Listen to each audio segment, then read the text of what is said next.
Welcome to my YouTube channel. आज हम करेंगे क्लास 8 का 8th चैप्टर। ठीक है, ये बहुत ही टेस्टी चैप्टर है और बहुत ही यूजफुल चैप्टर है। कैसे टेस्टी हुआ? क्योंकि डेली लाइफ में इसका यूज बहुत ज्यादा है।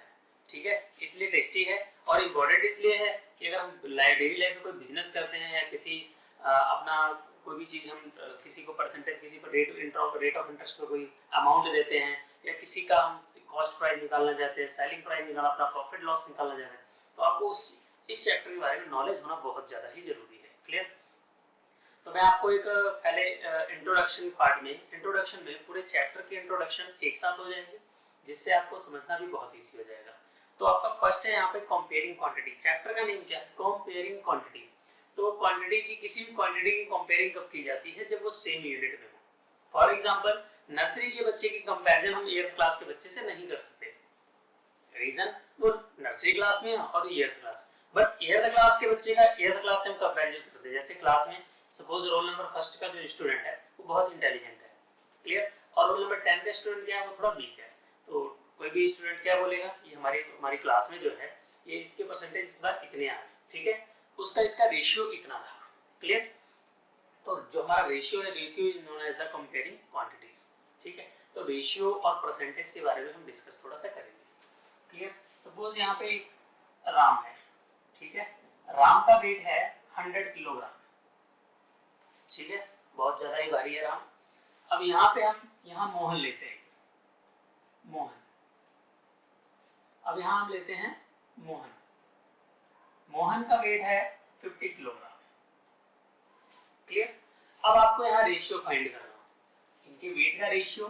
तो आप लिखोगे राम का रेशियो किससे निकालना? मोहन से। तो आप लिखोगे 100 अपॉन में 50, कट किया, आ गया 2/1, जिसको हम लिखेंगे 2:1। यहाँ तक क्लियर हो गया? बट यहाँ इस एक चीज नोटिस करने वाली चीज है, दोनों क्वांटिटी सेम क्वांटिटी थी। किलोग्राम में था, ये भी किलोग्राम में था। अगर किलोग्राम में नहीं होता तो हम यहाँ कंपैरिजन नहीं कर सकते। जैसे कि मैंने आपको बताया, दोनों स्टूडेंट 8th क्लास के थे, देन हमने कंपैरिजन करके बताया, वो इंटेलिजेंट है, वो थोड़ा वीक स्टूडेंट है, उसके परसेंटेज इतने हैं, इसके परसेंटेज इतने हैं। क्लियर? तो यहाँ पे हमने ये रेशियो फाइंड कर लिया। क्लियर? अब यहाँ पे ये परसेंटेज फाइंड करना हो, क्या है, इसको परसेंटेज में चेंज करना हो। क्लियर? तो परसेंटेज में चेंज करने के लिए हम क्या करेंगे, यहाँ पे लिखेंगे 2/1। क्या लिखेंगे? 2/1। परसेंटेज में चेंज करने के लिए जो हमारा रेशियो आया, रेशियो को 100 से मल्टीप्लाई कर दिया। रेशियो क्या किया? 100 से मल्टीप्लाई कर दिया। अब ये हो गया आपका 200%। कितना हो गया? 200%। अब हमने यहाँ पे प्रॉफिट लॉस भी सीखना है। Profit and loss. प्रॉफिट का मतलब आप तो जानते ही हो, आपको लाभ होगा, कोई चीज हम क्या करेंगे, 10 रुपए में लाके 20 रुपीज में बेच दिया तो हमें क्या होगा, सेल कर दिया तो हमें क्या मिल गया, प्रॉफिट हुआ। बट अगर 10 की कोई चीज बाय करते हैं, परचेज करते हैं और उसको हम 5 में सेल कर दे तो हमारा क्या होगा, लॉस। ये तो कॉमन सी बात है, सभी बच्चे जानते हैं ये हमारा लॉस है। बट यहाँ पे हमें थोड़ा सा उनके फॉर्मूलेस पढ़ने हैं। कैसे? पहले यहाँ लिखेंगे इफ SP is, यानी selling price is greater than CP। इफ SP is greater than CP, then हमें क्या होगा, प्रॉफिट। क्या होगा? प्रॉफिट होगा। अब यहाँ से प्रॉफिट, दो चीजें आती हैं यहाँ से। आपको तो एक प्रॉफिट आ गया, ये तो क्लियर हो गया प्रॉफिट। अब आपको यहाँ फाइंड क्या करना होगा, प्रॉफिट एंड प्रॉफिट परसेंटेज। तो प्रॉफिट कैसे आएगा आपका, आप लिखोगे profit equal SP minus CP। यहाँ से क्या आ जाएगा, प्रॉफिट आ जाएगा।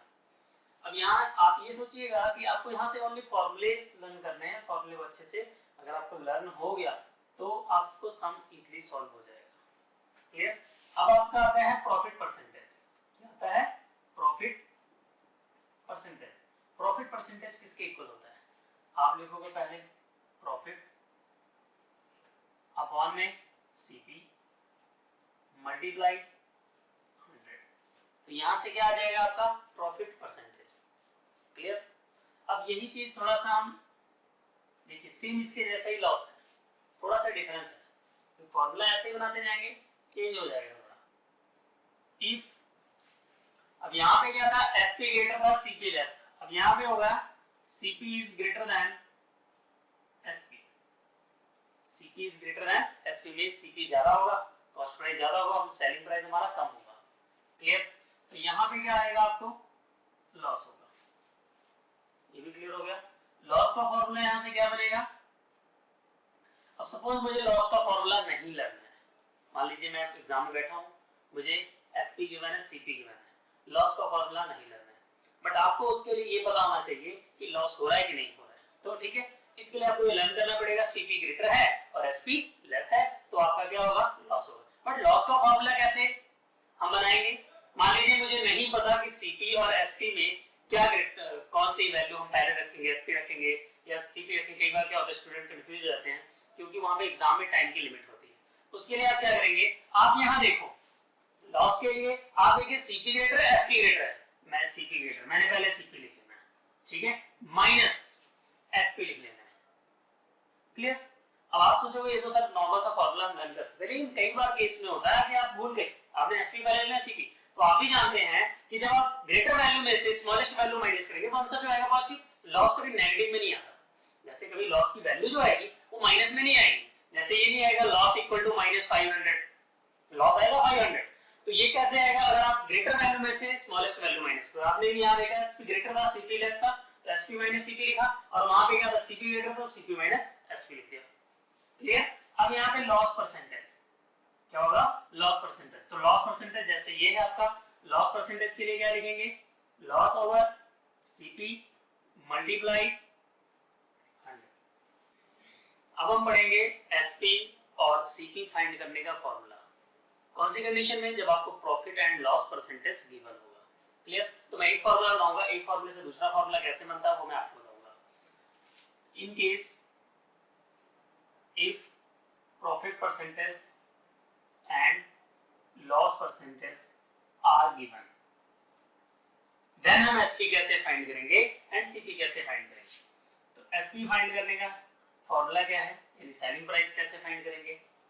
फर्स्ट ऑफ ऑल आपने लिखना है CP ब्रैकेट में 100 plus P percentage, P percentage means profit percentage upon में 100। क्लियर? अब यहां से आप लिख सकते हो SP equal to if loss then CP 100 minus loss percentage upon में 100। क्लियर? यहां से बहुत इजी है, प्रॉफिट होगा तो प्लस, लॉस परसेंटेज गिवन है तो आपने क्या करना वहां से माइनस। वहां जब भी परसेंटेज रखना है तो जैसे मान लीजिए 15% दिया तो आप क्या लिखो 100 प्लस 15, ये नहीं 15%। क्लियर? 15% की वैल्यू रखनी है, यानी P परसेंटेज की वैल्यू रखनी है, ठीक है?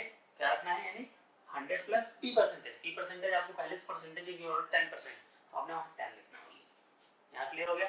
अब आपको यहां से CP निकालना, ये सारा कुछ गिवन है, CP का फार्मूला मैंने बनाना है। CP का फार्मूला बनाने के लिए पहले हम क्या करेंगे? क्रॉस मल्टीप्लाई करेंगे इसका, तो ये क्रॉस मल्टीप्लाई इसका 1 में मल्टीप्लाई इसका यहां पे होगा, तो हो जाएगा SP multiply 100 equal CP 100 plus profit percentage. Clear? अगर मैं उसको लिखूं कॉमा डाल के SP multiply 100 equal CP 100 multiply 100 minus sorry loss percentage. Clear? अब आपने क्या करना? CP की वैल्यू फाइंड करनी है, तो आप 100 माइनस 100 प्लस P को क्या करेंगे? SP के अपॉन में लाएंगे, तो हो जाएगा 100 upon 100 plus profit percentage equal CP। ये आपका आ गया CP का formula when profit percentage are given and selling price also given. ऐसे यहां से क्या होगा? SP मल्टीप्लाई 100 यानी selling price 100 minus loss percentage equal to आपका आ गया CP। किसके इक्वल आ जाएगा? CP के। क्लियर? अब जो मैं टॉपिक बताने जा रहा हूं ये आपके बैंकिंग लाइन में बहुत ही ज्यादा यूजफुल है, और अगर आप किसी अपने फ्रेंड को पैसा देते हो या किसी से पैसे लेते हो तो अगर आपको इसकी नॉलेज है तो आप अपने जो एक्स्ट्रा पैसे देने से बच सकते हैं। कई बार क्या होता है कोई हमें नॉलेज नहीं है तो हमें एक्स्ट्रा पैसे उसमें ऐड कर देता है और हमें समझ में नहीं आता तो हम उसको ज्यादा पैसे पे कर देते हैं। क्लियर? तो मैं यहाँ 100 रुपीज से एग्जाम्पल लूंगा। सपोज आपने किसी फ्रेंड से या बैंक से क्या किया, आपने बैंक से तो वैसे इस रेट पे इंटरेस्ट पे नहीं देता, बट क्या है मैं आपको बाद में ये भी बताऊंगा बैंक कौन से रेट पे देता है, कंपाउंड इंटरेस्ट पे देता है या सिंपल इंटरेस्ट पे देता है। क्लियर? तो आपने क्या करना है, यहाँ पे जो क्वेश्चन आपको सपोज गिवन हो कि आपने किसी फ्रेंड से अपने 100 रुपीज लिए, तो जो 100 रुपीज लोगे वो हो जाएगा आपका प्रिंसिपल। हमने किसी से पैसे 100 रुपीज लिए, उस पर हमें इंटरेस्ट कितना लग गया? सिंपल इंटरेस्ट उस पर हमारा लग गया 10 रुपीज। कितना लग गया? 10 रुपीज। तो हमारा अमाउंट कितना होगा, अमाउंट हमारा हो जाएगा प्रिंसिपल प्लस इंटरेस्ट यानी सिंपल इंटरेस्ट। प्रिंसिपल आपका 100 और ये हो गया 10, 110 मींस अमाउंट क्या होती है, जो हमारा हमने प्रिंसिपल कोई ने क्या किया, कोई अमाउंट लिया किसी से, उस पे जो इंटरेस्ट हुआ, इंटरेस्ट के साथ हम जब उसको वापस करते हैं तो वो क्या होती है, अमाउंट, वो अमाउंट कहलाती है। ठीक है, principal plus amount interest, clear. अब यहाँ पे ये तो सिंपल इंटरेस्ट था, अब आपका आता है कंपाउंड इंटरेस्ट। तो कंपाउंड इंटरेस्ट क्या होता है, पहले वो लिखिए। पहले कंपाउंड इंटरेस्ट का जो फॉर्मूला होता है उस पर हमें फोकस करना है। कंपाउंड इंटरेस्ट का फॉर्मूला होता है A equal P 1 plus R over 100 whole power n। यहाँ पे A क्या है, अमाउंट, P क्या है, प्रिंसिपल, R क्या है, रेट ऑफ इंटरेस्ट, और n क्या है, ये टाइम है। तो यहाँ पे ये प्रिंसिपल कोई भी रुपीस भी हो सकता है, रेट ऑफ इंटरेस्ट पर एनुअम। ठीक है, अब कई बार क्या होता है, हाफ ईयरली कंपाउंडेड, जो इसमें आपका जो रेट ऑफ इंटरेस्ट गिवन होता है ये ईयरली में गिवन होता है या हाफ ईयरली, तो उसके बारे में हम सम के टाइम ही डिस्कस करेंगे। क्लियर, तो हमें यहाँ से ओनली फॉर्मूलेस को पढ़ना है। यहाँ से आ गई अमाउंट, अमाउंट इक्वल टू क्या होता है, यहाँ से amount equal to principal plus compound interest, क्या होता है, कंपाउंड इंटरेस्ट। तो कंपाउंड इंटरेस्ट का अगर फॉर्मूला बनाना हो तो आप क्या लिख सकते हो, अमाउंट माइनस प्रिंसिपल, प्रिंसिपल को इस साइड किया। अब आपको प्रिंसिपल का फॉर्मूला बनाना है तो principal equal A minus compound interest, clear. तो ये आपके इतने फॉर्मूले हैं, और जो इसके आपको हाफ ईयरली और क्वार्टरली ये सारा डिस्कशन सम के टाइम ही करेंगे, जिससे आपको सम बहुत इजीली समझ में आ जाएगा।